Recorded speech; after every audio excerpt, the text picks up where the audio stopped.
ఆయన నమస్తే. హ్మ్. ప్రజెంట్ కూటమి ప్రభుత్వం పరిపాలన ఎలా ఉంది? కూటమి ప్రభుత్వం పరిపాలన చాలా బాగుందండి ఆంధ్రప్రదేశ్‌లో. వాళ్ళు వచ్చిన 10 నెలల నుంచి వాళ్ళు చెప్పిన హామీలన్నీ ఇచ్చుకుంటా, అలాగే సంక్షేమాలు అన్నీ ఇచ్చుకుంటా, అభివృద్ధి చేసుకుంటా ముందుకెళ్తున్నారు. ఎటువంటి ఇబ్బంది లేదు. గా గత 5 సంవత్సరాల పాలనతో చూసుకుంటే 100 రెట్లు అక్కడ పరిపాలన బాగానే ఉంది. సో, మరి గత ప్రభుత్వంతో పోల్చుకుంటే బానే ఉందంటారా? హ్మ్. హ్మ్.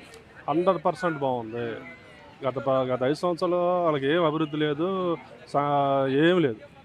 ఎగాడికి దోచుకోవడం తప్పితే ఏమి లేదు గత 5 సంవత్సరాల్లో. బూతులు తిట్టుకోవడం తప్పితే ఒకరినొకరు ఎవరైనా ప్రశ్నిస్తే కేసులు పెట్టడం, ఈ చీప్ లిక్కరు, ఇయి తప్పితే పోయిన 5 సంవత్సరాలు అభివృద్ధి లేదు, ఏమి లేదు.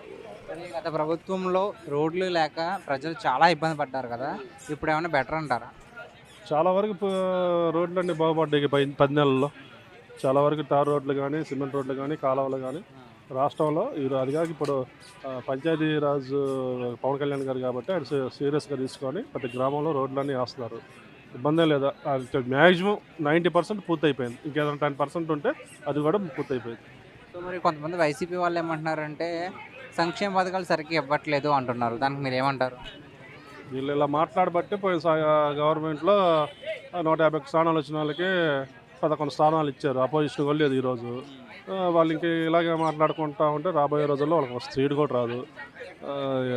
ఈరోజు ఆంధ్రప్రదేశ్ అప్పుల్లో అలాగే చాలా వెనకబడి ఉంది. పోయిన 5 సంవత్సరాలు మీరు చేసిన దారుణాల వల్ల. ఈరోజు ఒక సమర్థవంతమైన నాయకుడు అక్కడ ముఖ్యమంత్రిగా చేస్తున్నారు నారా చంద్రబాబు నాయుడు గారు.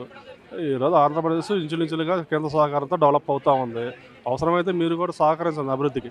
అంతేగాని ఏ కాడికి విమర్శలు చేసుకుంటా పోతుంటే రాష్ట్రం నష్టం కానీ ఏం లేదు. మీరు రాష్ట్ర శ్రేయస్సు కోరుకునే వాళ్ళైతే అక్కడ కూటమి ప్రభుత్వానికి మీరు కూడా సహకరించండి.